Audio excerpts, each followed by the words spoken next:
Cool, great. All right, how we doing, everyone? How's the homework going? Some of you are definitely done already and making progress on it.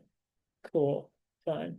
We've got a shorter lecture today, and then we're going to do a little bit. We'll have like a couple problems that we'll work together as a class. And I've got one problem that is going to be a check-in that you can work together with like a partner on. Um, Tomorrow we've got a really fun lab. It's pretty simple and straightforward, but we are going to figure out how much food dye is in a bunch of sports drinks and use some pretty foundational chemistry just to figure out like an unknown quantity. Next week we'll do a different unknown quantity where we do a titration with like some of our acetic acid and lactic acid fermenters and stuff like that. Um, and then we're gonna actually, do I have slides on this side? Hold on. I didn't bring like I didn't do a thing for you like I did for my other class. So the following week after that, we're going to do a bunch of nitrogen cycling on a project, and you get to start helping out with a project. I'm going to bring up my microbiology slides because I actually put stuff in for them to see this. So, who here has been to the current center and ordered some coffee or something like that? Like anything? Great. Who here has washed your hands in their bathroom? Great. So all of that goes to the gray water cycle in the current. So the gray water collection system is all of the water that is not containing any feces or urine in it, but it is all of your hand washing. It is the dishwasher for the coffee shop. It is any of the extra coffee grounds that they've got, a whole bunch of other stuff. That is collected and it is actually used to water all of the plants that are inside the kern. And that goes into a bigger collection system just outside. And all the plants that you see surrounding the kern building, those are a constructed wetland where that gray water is being slowly remediated and cleaned by all those plants. Those plants uptake those nutrients and purify that water so it can go back into the aquifer. I'm doing a big project with all of my classes and some of my other students where we're going to look at the biotic and abiotic features of gray water.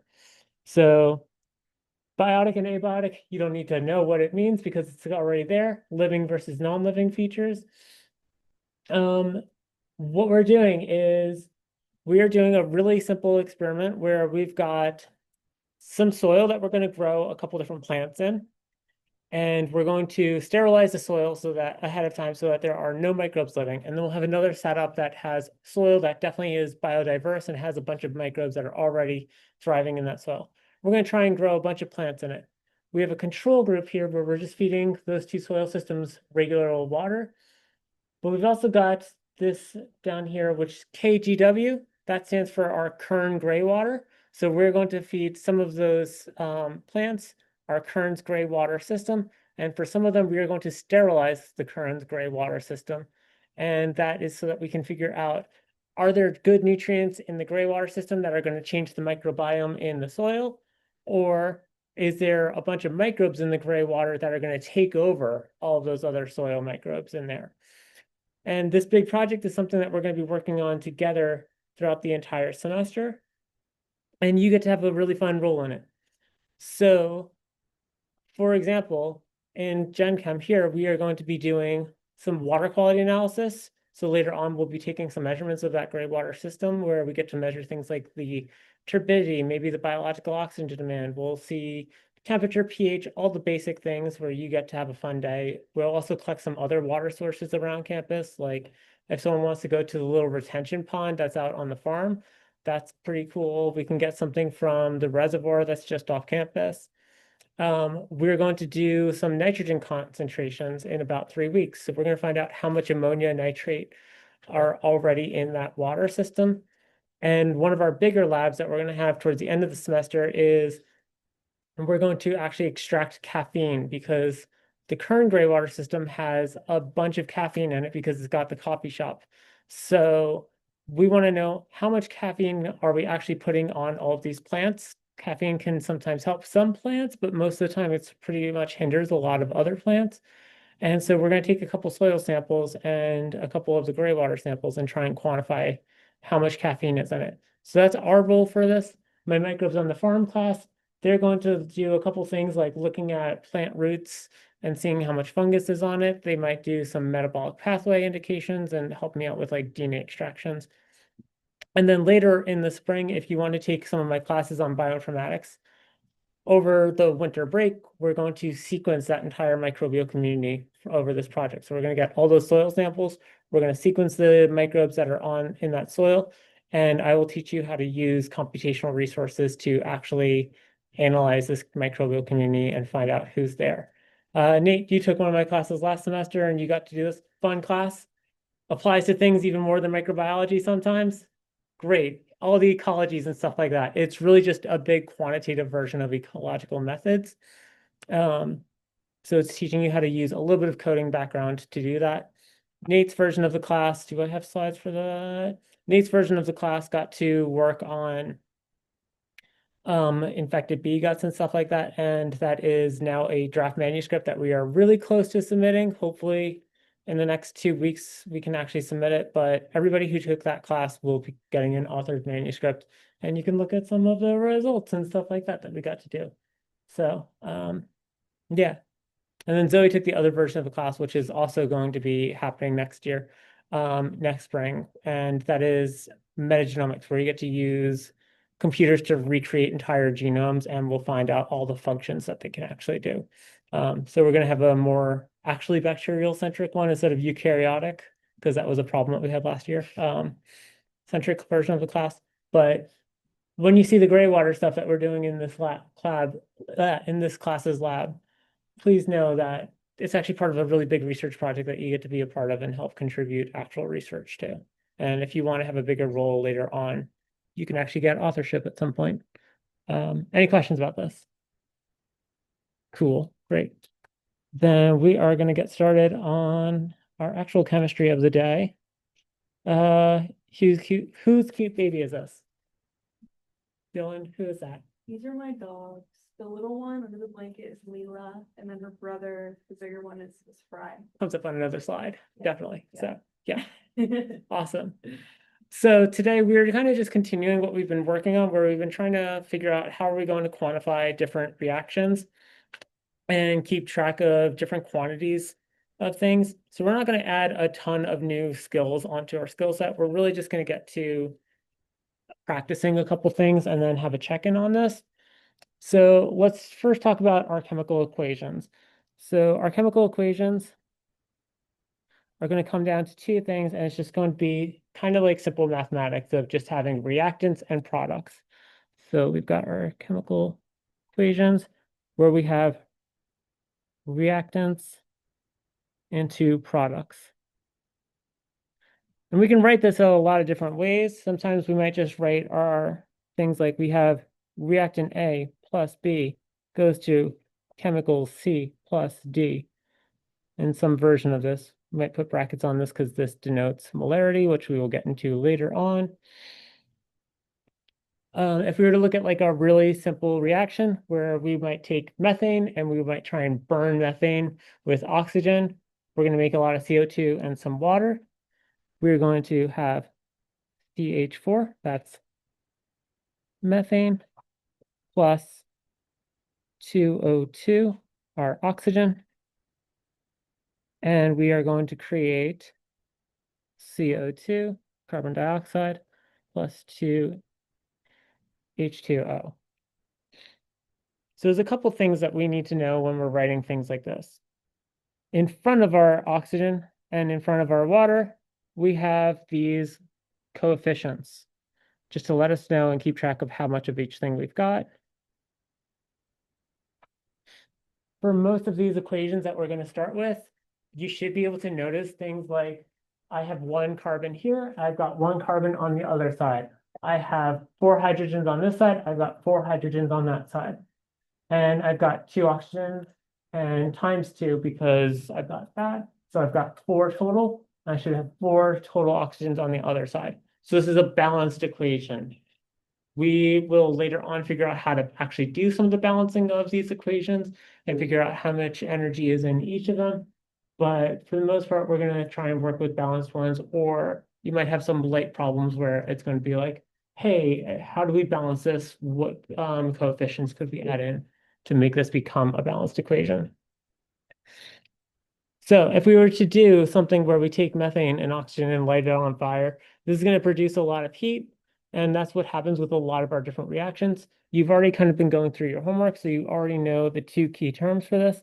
But we've got two types of reactions that happen. We've got our exothermic and our endothermic. What are the differences between these? Exothermic releases heat or energy, and endothermic absorbs energy. Releases heat. Um, Exothermic more or less absorbs the heat. It's a little weird and counterintuitive, and we'll get there. But I'm with you. So I'm going to write absorbs heat. Or did I? Oh, sorry. I wrote this on the wrong spot. Um, Releases heat. You're right about that. Absorbs heat. Yeah. And what are some of the examples that your textbook has? Because we'll talk about like some of the weird ways that I think it's kind of weirdly counterintuitive at times. Using water. Had freezing water and ice. Yeah, so like we're gonna put melting ice here, and we're gonna put freezing water.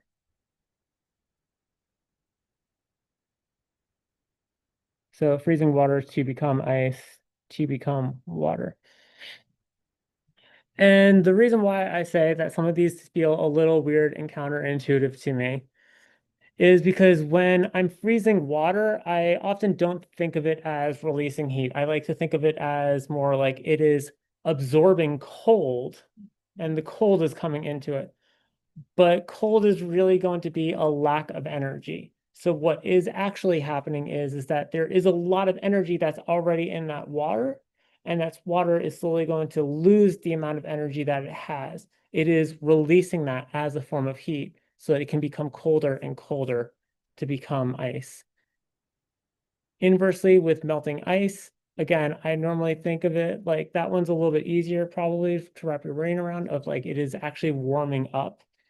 But the freezing water, we always just like have that sense of like, oh, it's becoming cold, but it's becoming cold because it is releasing heat. And that just seems, that breaks my brain sometimes. Um, any other cool examples someone wants to give?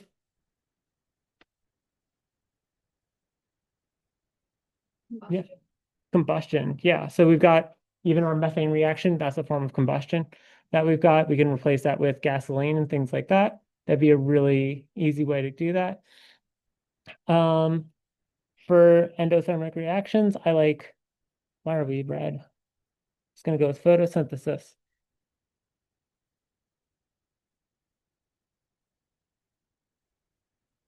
Photosynthesis. We can also have like baking bread. That's also going to be an endothermic reaction. There's a lot of different things we can do. But let's go back to our methane reaction. We're going to come back down here. Um,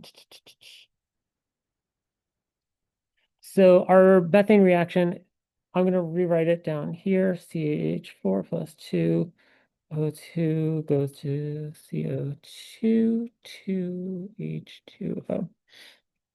So this is going to be a perfect theoretical equation that we would have. And this assumes that we've got all the oxygen in the world, we've got all of the methane in the world, that this is going to happen perfectly every time. But that's not always going to be the case. If we were to have oxygen in small amounts as a limiting reagent, it might cause incomplete combustion.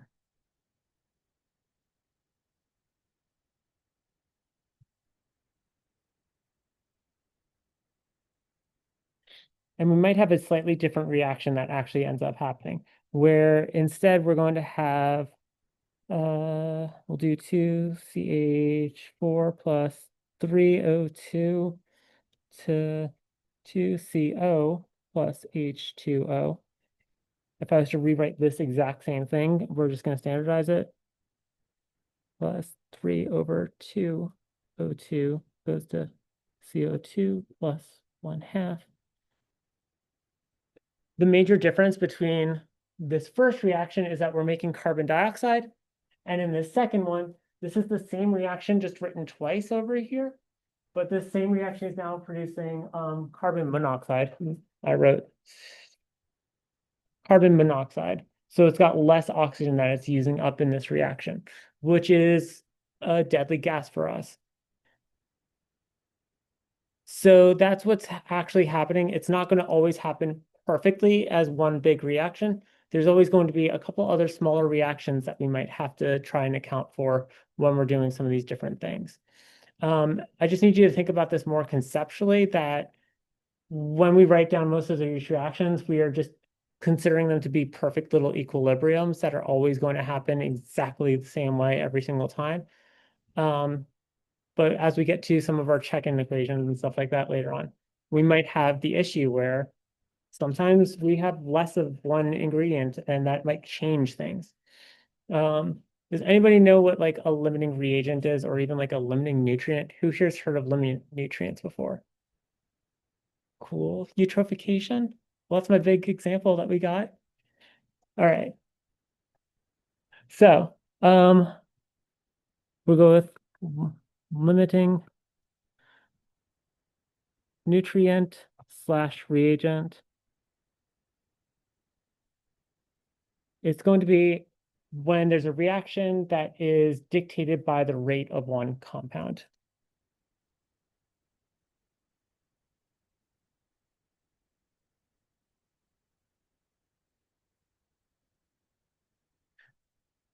By the availability.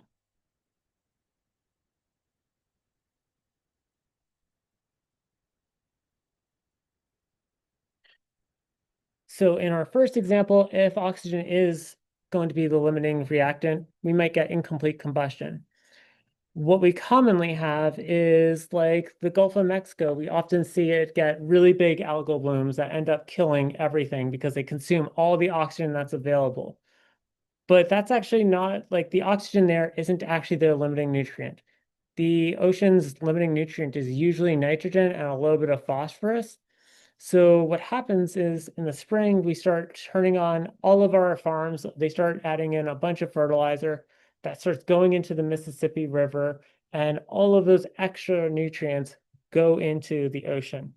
And now that we've got an excess amount of nitrogen and phosphorus, our algal blooms are able to like take over and start consuming all the other nutrients that are available.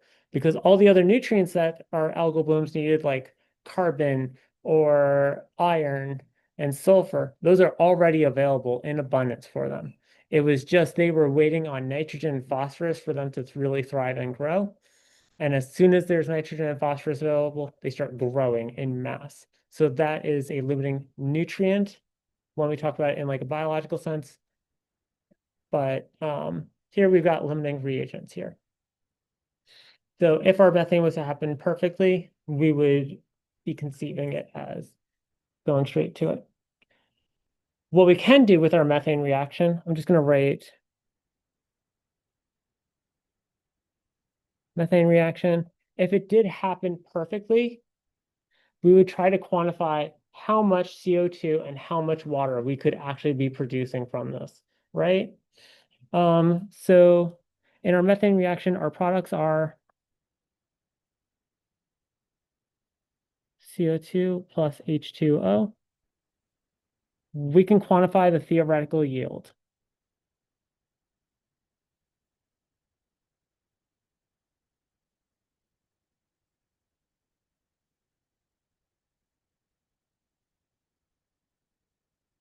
So that would just be in that perfect scenario, how much CO2 we would expect if we were to take every single one of our methanes and convert it straight to CO2 and water with oxygen. And if we see that there's like a discrepancy where I had 10 moles of methane and I only got 9 moles of CO2, then I might be able to assume, oh, that one extra mole that's missing, that had the incomplete combustion case where there wasn't enough oxygen available.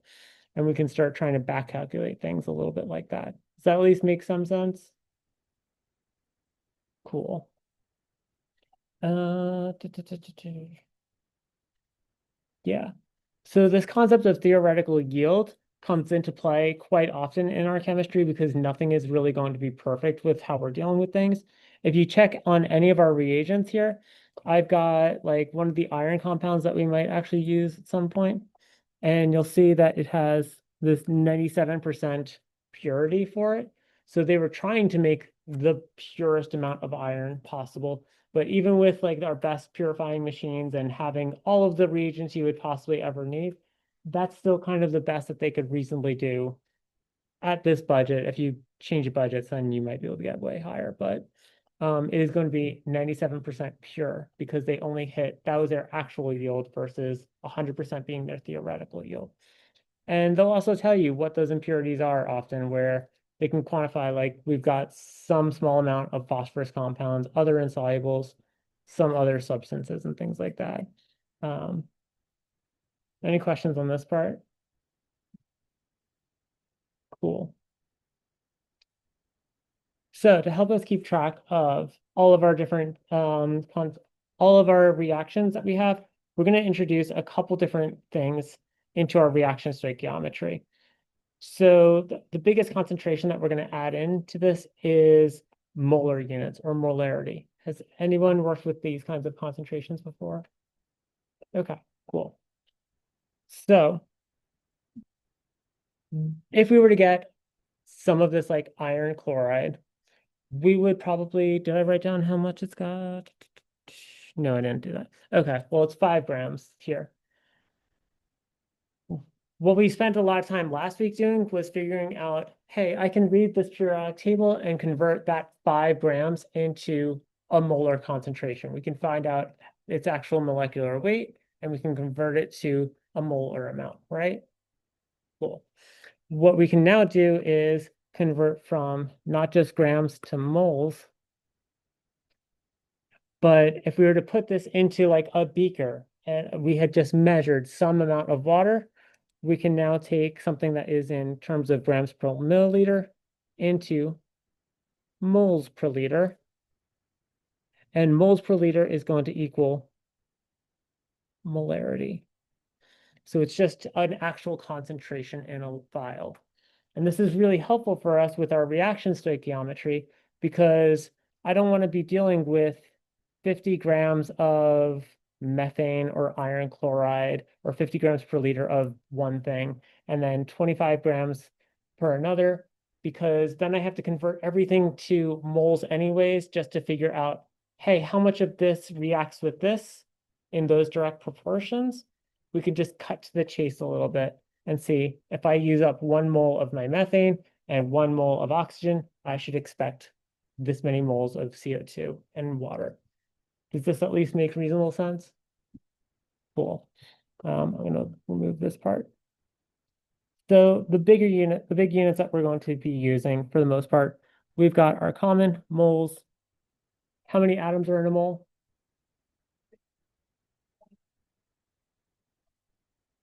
Times 10 to the 23rd atoms, or sometimes it's whatever that compound is, slash compound. Great. So we're going to work with molarity, or you can also use the word molar. And that is going to be moles per liter. And then sometimes when we use really small amounts of those concentrations, we might have millimolarity or millimolar. And that's just going to be m moles per liter or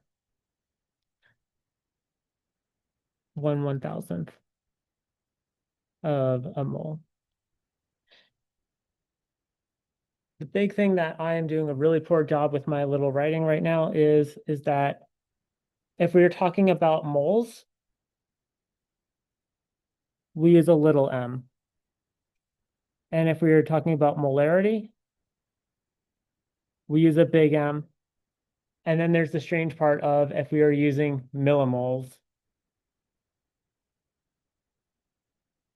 we use a little m and a big M. And we're going to have to try and keep track of that as best as we reasonably can. So usually you'll start seeing me just do mole or writing moles out explicitly so that we can actually keep that in our brains pretty well. This makes some sense at least. Just maths. So we're going to spend the next 10, 15 minutes or so going over a couple different problems together as a team, but we get to also be introduced to, what was their other name? Fry. Fry. Fry. I need to like start writing out all the people's names and like things like that. So thank you, Dylan. So the first one that we're going to do, we're going to just work through a couple of these basic equations. We want to know what mass of oxygen is required to completely react with 24 grams of methane for our reaction. I'm going to just bother to write this equation one more time, where we've got CH4 plus 2O2, CO2 plus 2H2O. So I want to figure out, we're not doing this in terms of concentrations yet. We are still just working with our base units of just grams. How do I want to possibly tackle this? Start us off, Nate. Get the molar mass of methane, so we can figure out how many moles. Great.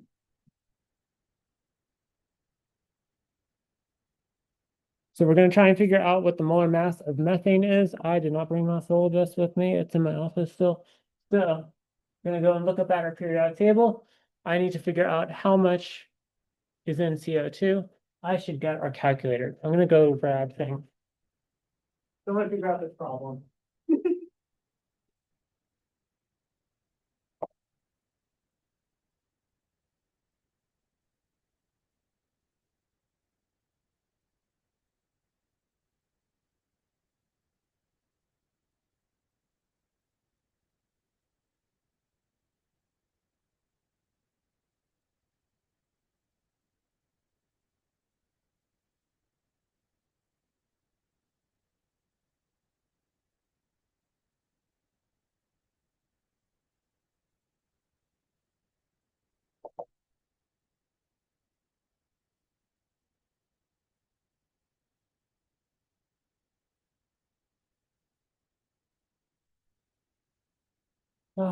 Take one and pass it along if you'd like one.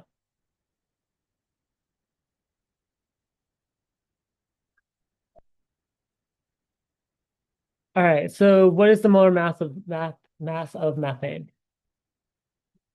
16. How'd you get that?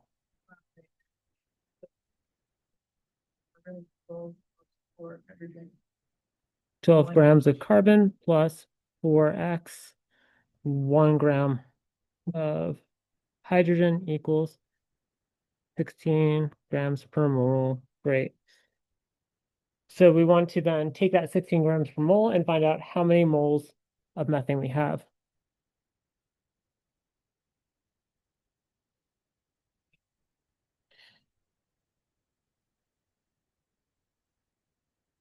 So if I've got 24 grams, and we're going to divide that by our 16 grams per mole, what do we get? A number. 1.5. 5 moles of methane.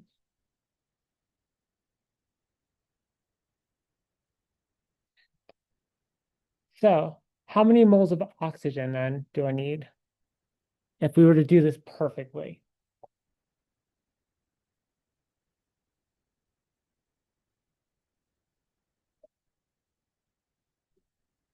3. What'd you do?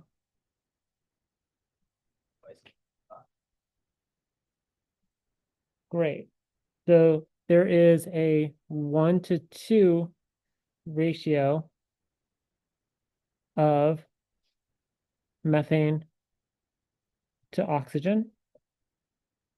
So if I've got 1.5 here, that becomes 3.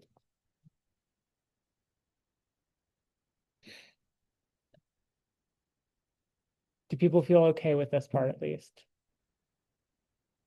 Is anybody feeling unsure? Am I moving too quick? Does anybody have any life in them?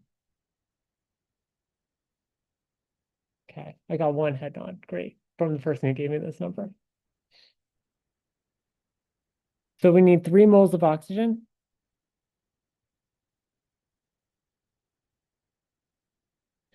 To react. What is this in terms of a mass? How do I get to back to grams for oxygen?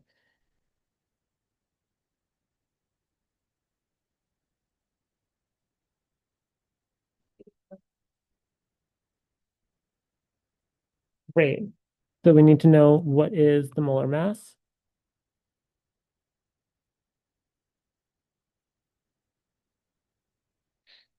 And what's our molar mass of O2? And pull up our little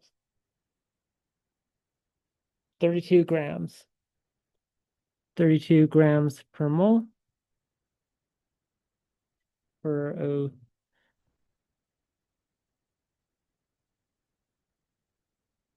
And then if we've got 3 grams or 3 moles in total, we've got 3 moles times 32 grams per mole. And that should be it. So 3 times 32, 96. We got 96 grams of oxygen. Who feels comfortable that given some time, they could do this on their own? Awesome. We'll go through one.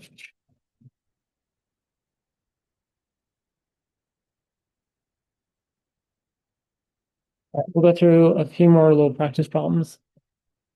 We got till 2:20. We're good. So for this next problem, we want to calculate the molarity of a solution that contains 3.65 grams of HCl in 2 liters of solution. So what was our definition of molarity from earlier? I think it's moles over liter. Great. Molarity, it's just moles per liter.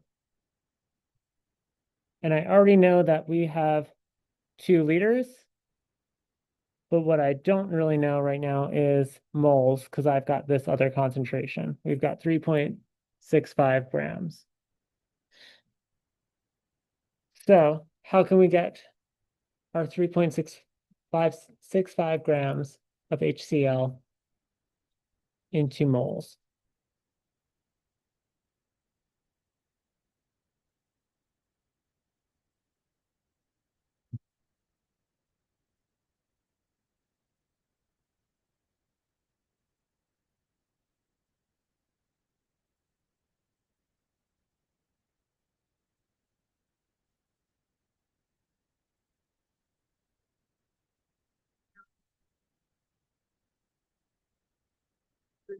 They be getting a molar mass of HCl. We're going to get the molar mass of HCl. So we're going to do the same thing that like we're going to do this so many times in this class. You're going to like be bored with us at this point. So I'm going to look, I'm going to find my hydrogen always in the same part, upper right-hand corner. And then our chlorine is going to be in this group 7A, number 17. So it's about 35.5. So our hydrogen equals 1 gram per mole. Chlorine is equal to 35.5 grams per mole. Therefore, 36.5 grams per mole HCl.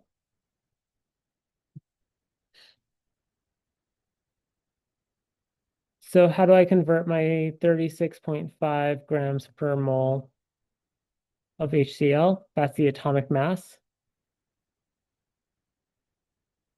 or molar mass.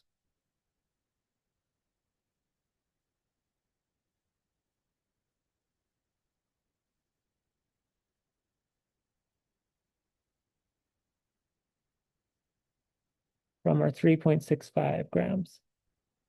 Martin? 3.65 grams divided by our 36.5. Like they gave us really nice units to work with. Let's go ahead and do that. Get 0.1 by 36.5. So we got 0.1 moles.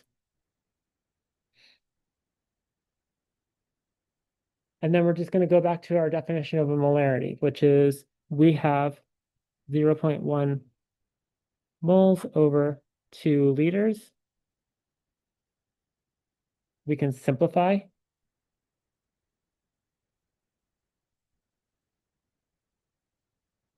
Divide by 2. 0.05 moles of HCl.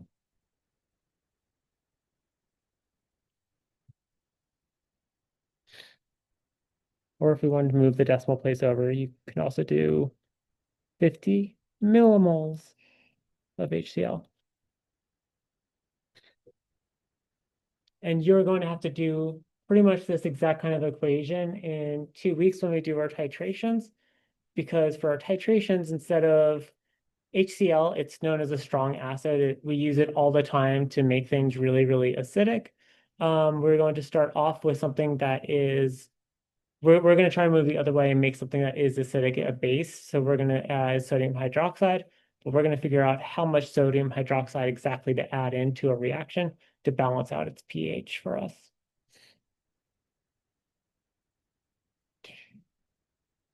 Any questions about this one? I'm just getting our first molarity. Cool. We got one more problem that we're going to work on as a class, and then I've got a worksheet thing for you. So we've got this one, which is how many milliliters of 18M hydrogen sulfate are required to prepare a 1 liter dilution of this. Take a minute. There's a couple equations that we may. Oh, I didn't set this one up for us earlier. Okay. I apologize. I forgot to add this part back into the notes from this. So there's an equation that you should actually learn that is going to become really, really, really equation. Zoe, you probably already know this one. Do you know the equation we're about to do? Okay, great. So what we've got here is we have something that is already a rather concentrated solution of something, and we want to make it a less concentrated solution, right? So we're going to do a dilution of this. And this is something that you will be actively doing tomorrow. Tomorrow, you're going to start off with like actual food dye, and we're going to make lots of dilutions of that food dye and have to keep track of it over the course of time. For this part, I just want you to like take a step back from all the numbers and just think conceptually. If I have something that is 100% food dye right now, and I've got a jar that is this, for this jar over here, we've got 1 liter of water. For this jar, we've got 50 or 500 milliliters of water. So it's half a liter over here. I take half this jar and I put it into this other jar. What's the concentration of food dye over here? We're just taking half the food dye, putting it in there.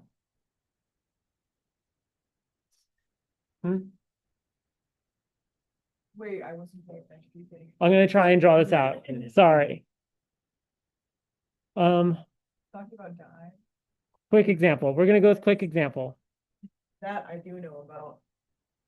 Have you made standard curves? We always talk about that. I do always talk about that. Great. Well, let's draw a colorful picture circle. Great idea. Thank you so much. So here I've got 1 liter of water or 1 liter of dye. What's our favorite color for dye? We're going with purple. Great. Thank you for being decisive.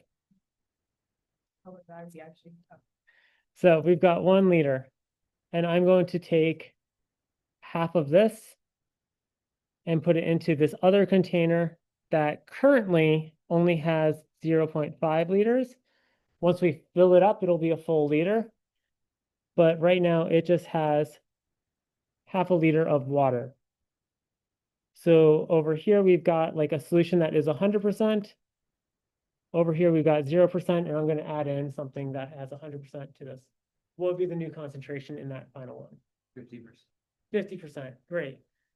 You've actually got a really good intuition about it, but when we start talking about it with like big weird numbers, and I do a theoretical example here, it's going to get hard. So we go from 100% to 50%. And then what happens if I was to do this one more time, where we have, again, another jar that is 0.5 filled with water? What would be the new concentration of that? Cool, 25%. So all we're doing here is making dilutions. This is what you will be functionally doing tomorrow. You get to figure out what kinds of dilutions and what percentages you want. But there's a really simple math equation that we can use for this, and we use it quite literally all the time in chemistry. And that is going to be V1, M1, or sometimes we write this as C1. So M just being our molarity, it's a concentration. So I often like C because C means concentration to me, but you're going to see these interchanged in your textbook. So M1, C1 equals V2, M2, and same thing, V1, C2. So V is equal to volume. C is going to equal our concentration, or M equals molarity. So we're trying to make a vial that has 1 liter in it at the end. And I just need to know how much from this stock concentration do I need to carry over to turn into 1 liter's worth of concentration at the end. So I'm going to work us through this one because I did a bad job setting this up initially, and I apologize for that. Yeah. Top one's B2, M2, bottom one's B1, C2, or are those? Oh my gosh, thank you. That's just me being distracted and writing too many things. Good catch. So this is going to be an equation that we will be doing quite often. It's going to help us move from higher concentrations to lower concentrations. So I want to know how many milliliters of this solution are needed to prepare 1 liter of this solution. So I'm going to erase all of these lines, and we're going to try to color code it out for our M1 V1s and stuff like that. So right here, we've got our stock solution. So we've got a high concentration of stuff. That is going to be our C1 up here. We do not know what this is. We're going to try to be solving for our V2 or V1. We're solving for V1. We do know we are trying to prepare 1 liter over here. So that is our V2. And then we do know this, which is our C2. That is the concentration that we want at the end of this.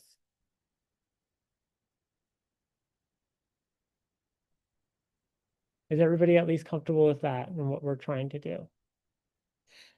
And then this is just really basic algebra at this point, where we are trying to solve for V1. So I want to divide everything by C1. So I just want to say that my V1 is equal to V2 over C2 over C1. And we're going to do this quite frequently.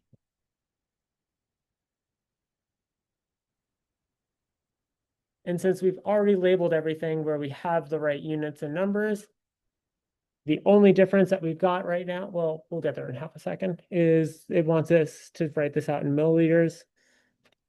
But we'll get there. So I'm just going to plug things in. So we know our V2 is 1 liter up here. So I'm going to put 1 liter times our C2, which is 0.9 molar, over our initial C1, which is going to be 18 molar.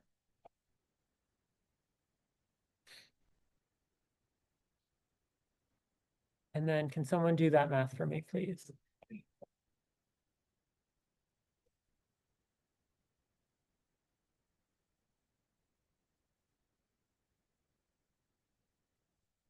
Can someone do that math for me? Yeah. Hmm? 0.05 liters. Great. So, sorry, I couldn't hear you. Zero. I don't want to do this in red. So, Zoe said 0.05 liters. I totally agree with you. That sounds awesome. The reason why it's liters is because we've got down here, we have both molar over here and molar here. So those units are going to cross out.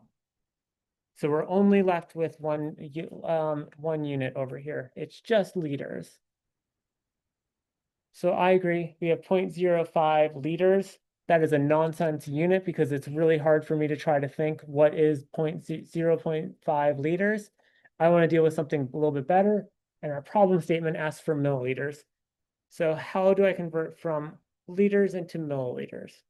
Multiply by 1,000. Multiply it by 1,000. Thank you. So we're going to just put a little here. We're going to convert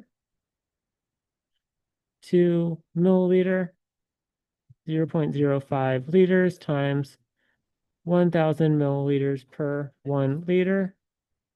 We now have liters cancel out, and we should get 50 milliliters.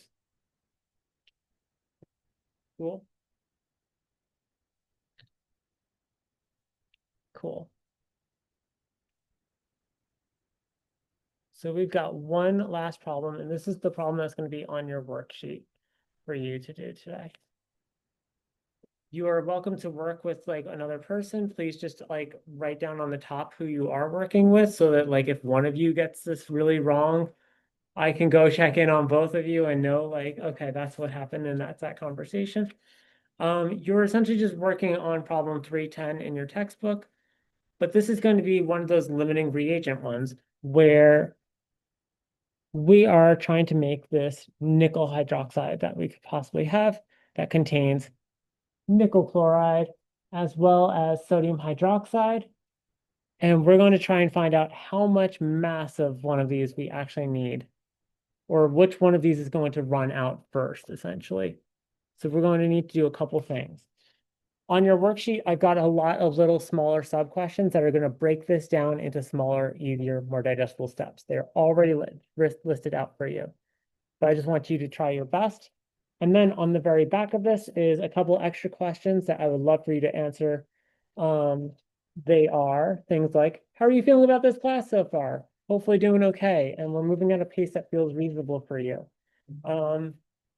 What are you doing to take care of yourself? And if there's anything I can do to make this classroom better for you. Cool. Take one, pass it along. Good luck.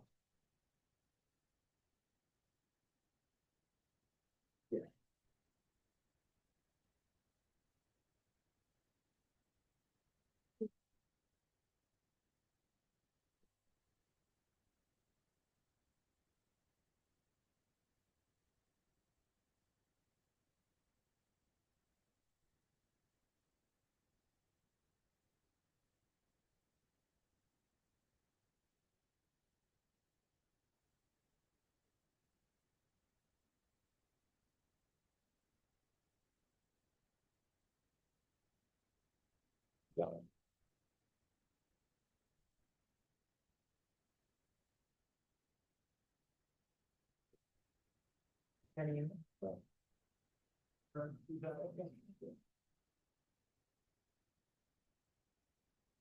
Everybody got one?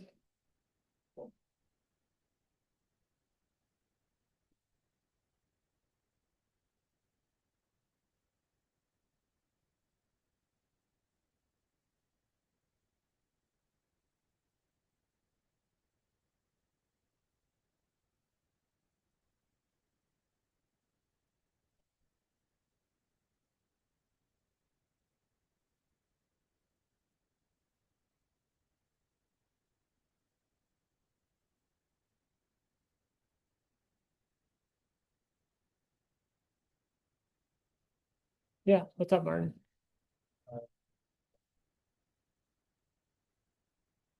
They're Reagent. Yeah. Okay, go up by the typo. That takes a good computer. Yeah, there's a small typo on the top of your sheet, just where it says NICL 22, where it's got the big two and the little two. That was just me messing up, writing a subscript. You can always read what's on the board for a more clear example, but I just have an extra two here that shouldn't be there.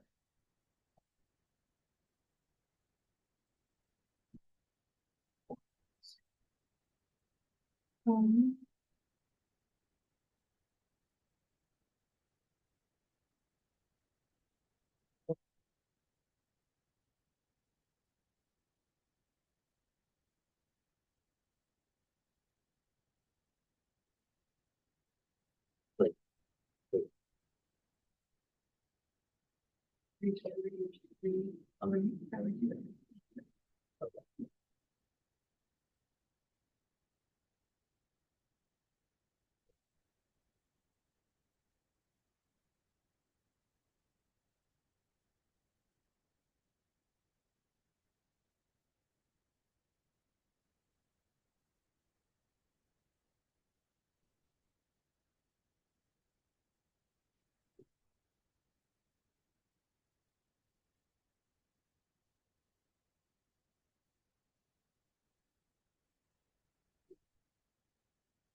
I'll try and send out a reminder email, but on Wednesday, we're going to be doing a group activity where we're looking at different functional groups in the periodic table. So if you're able to bring a laptop to class, it would be very beneficial.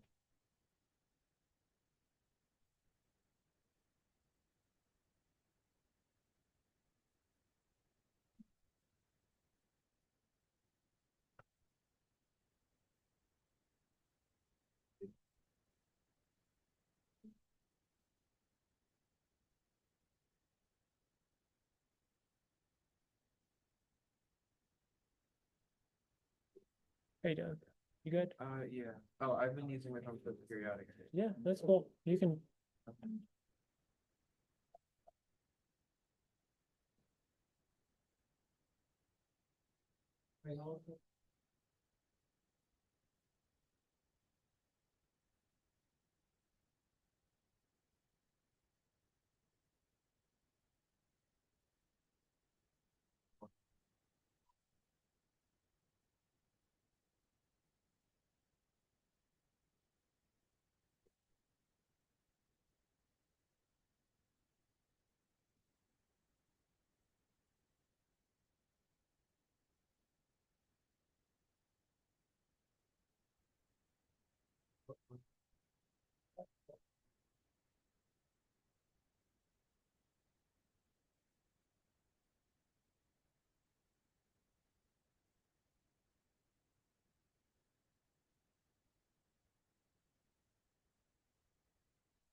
Yeah.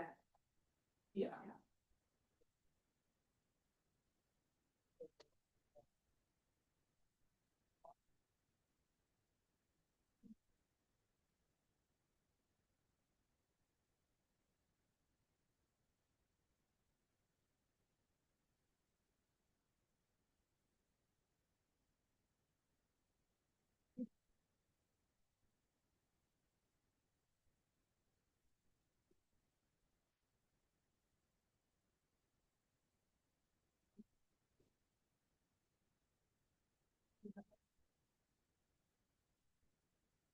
Okay, this might be more confusing, but it could be like this,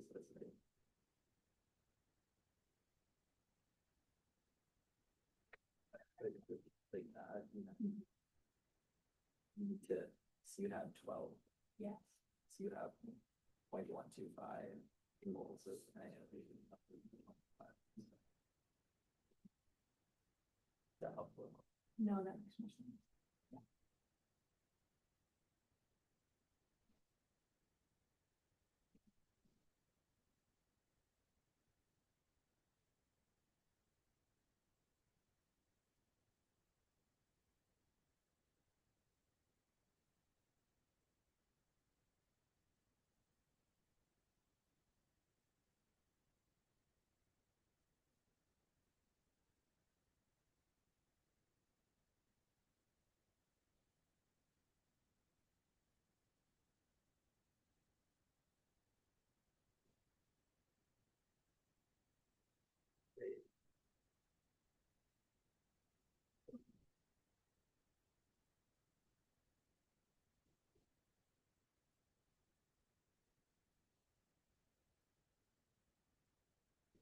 Yeah.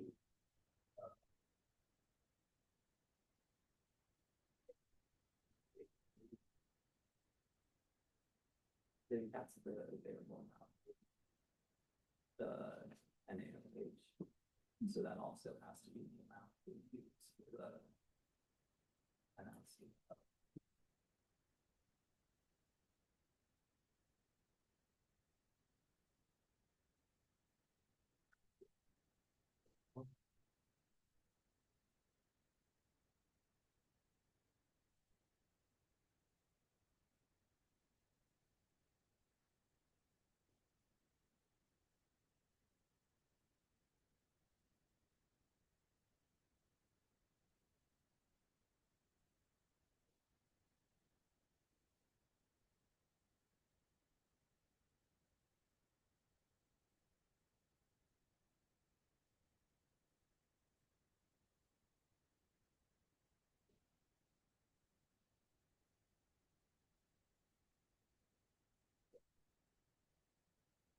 How are you feeling so far?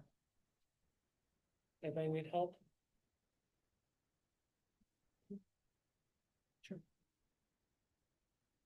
Sure.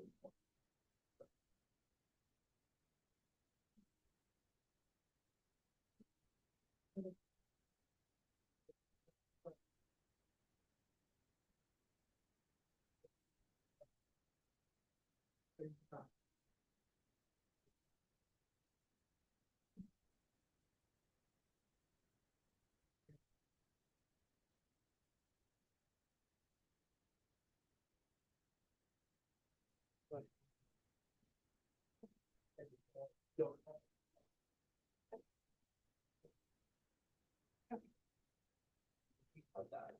Or was that yours? Maybe that's one. 100. Oh, okay. Yeah. Yeah, it's but which one? Yeah.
Yeah.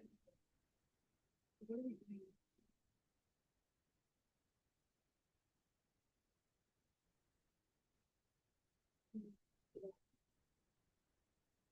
So you can just divide it two. We're splitting.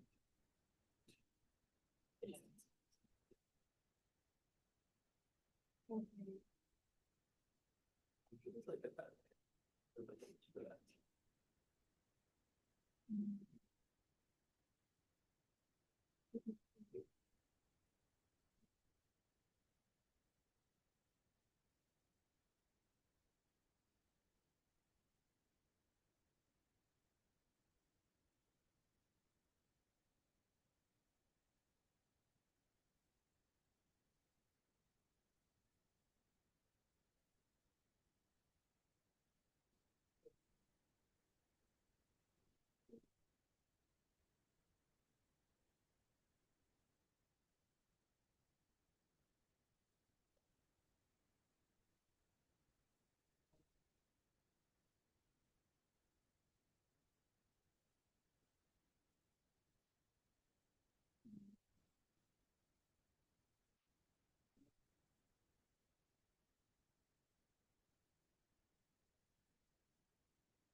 Yeah. Cancel out. Yeah, that's right.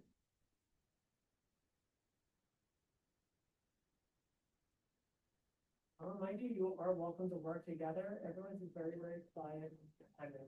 Like us. Except for you, you two are the only ones who are like whispering. That's all I've done. Are you done, Ben? No. Okay. Yeah, sorry. So, Okay. Awesome. your trust your instincts more. You're right. I hope so. I just think it was. Okay. Like, separate is great. What's up?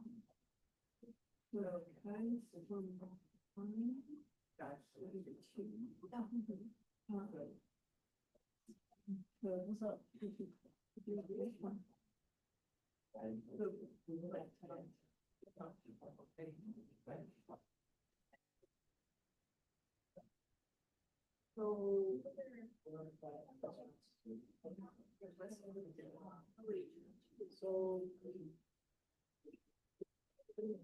I rounded a little bit. Or yeah, that's fine. Okay, so we're happy to place to the result all of this.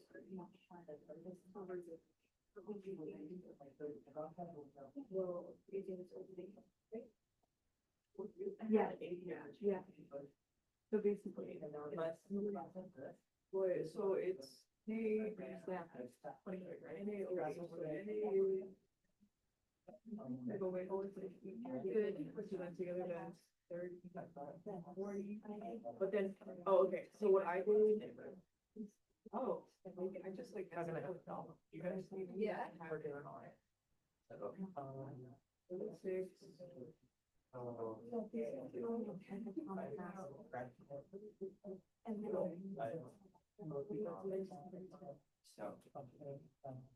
I would help me. Yes, absolutely, what I did, that's like way it off. Okay, I gotta change my device. Like your weight, I can. But basically, what I did to get there was, so there, you know, that is. So, Okay. because. So, you're gonna change the molecule.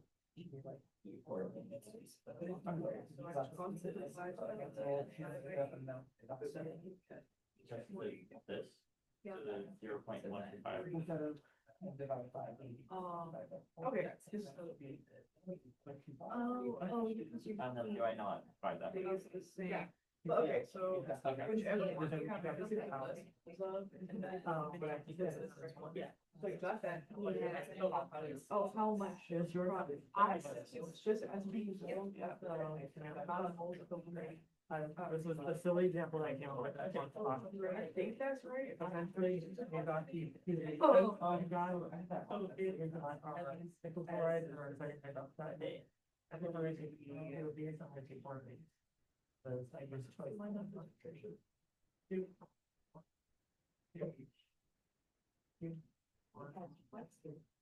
I ran out. That's what I was.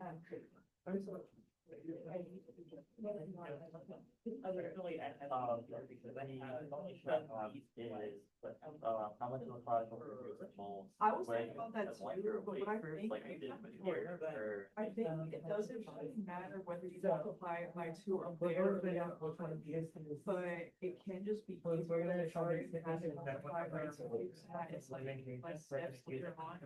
So like, if you consider like NaOH as just S2 NaOH when you do the math. Yeah, that's true. So if, at the Actually, I end, don't think she she's can out that the. Oh, but yes, I would. Or you go forward, they head up, like, or left it. But like, I think it makes sense. I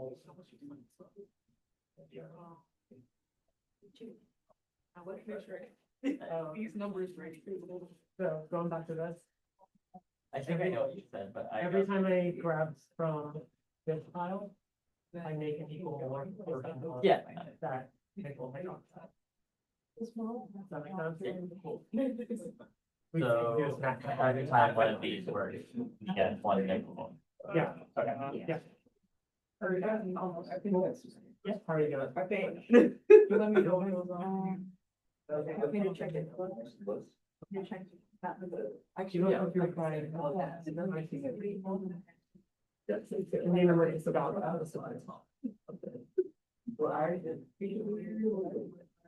So I just put it in, forgot about it. You know, the fourth line, that's I why. expanded. Yeah. So. I need it all written out like this. Sorry. Yeah. Reminds me, like, Yeah, you that's want the to. point. Yeah. You know, it's really great. It's like, next time, so. No, Like yeah. chalkboard, but no splitting words. That sounds.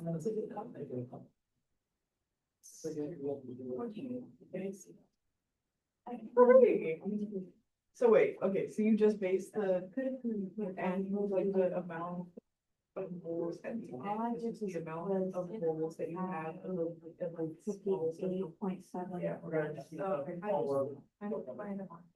Oh, it's zero.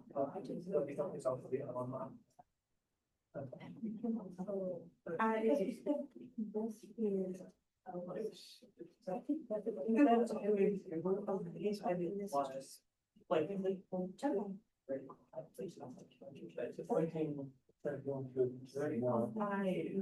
Because it's a ratio, for the next one. Yeah, like.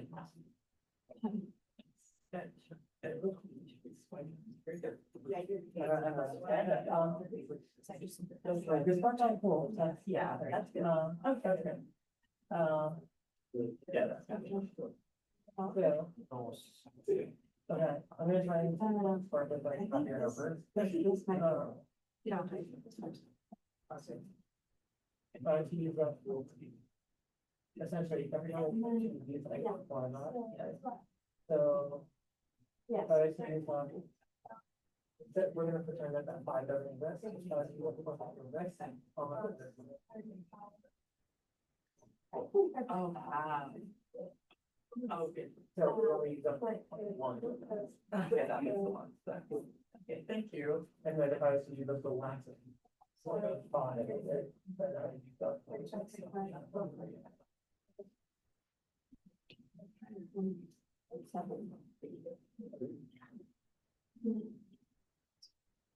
I did it. You did it. Well, the hardest part. No, don't look. Okay, I won't, you know, don't look. This is all. We're pretty much at class time. Once you feel comfortable with this, like, just turn it in. If you weren't able to complete it, that is okay. I just wanted to see where you're at right now, and that's literally a check. But I was wondering if you.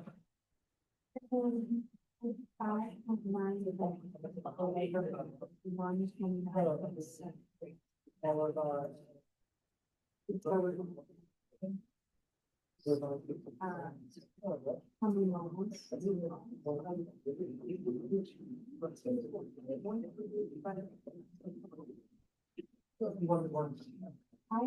I filled those grams over the grams. Thank you. Remember to please bring in your laptop if you're able to next class. What? Problem sets. They're due, your first problem set is due Wednesday. You can scan it and put it online, or preferably if you have a hard copy, you can give it to me in class, and if you work on it late at night on Wednesday, as long as it is outside my door, there's a little box that I put that says general chemistry, problem set. You can just put it into the box and I will get it Thursday. I want the agents to for that safety because she's gone. Yeah. Would that mean like, no, I come tomorrow? You will wear, tomorrow, please wear closed-toed shoes and pants, as well, for last day, we're working with theory. It is built in so that people have a basic extra. Okay. Is this your work or did you give me a sheet? Oh, your phone set, I love that. Yeah, I used to definitely do that. That'd be sick. But I can like. Show it.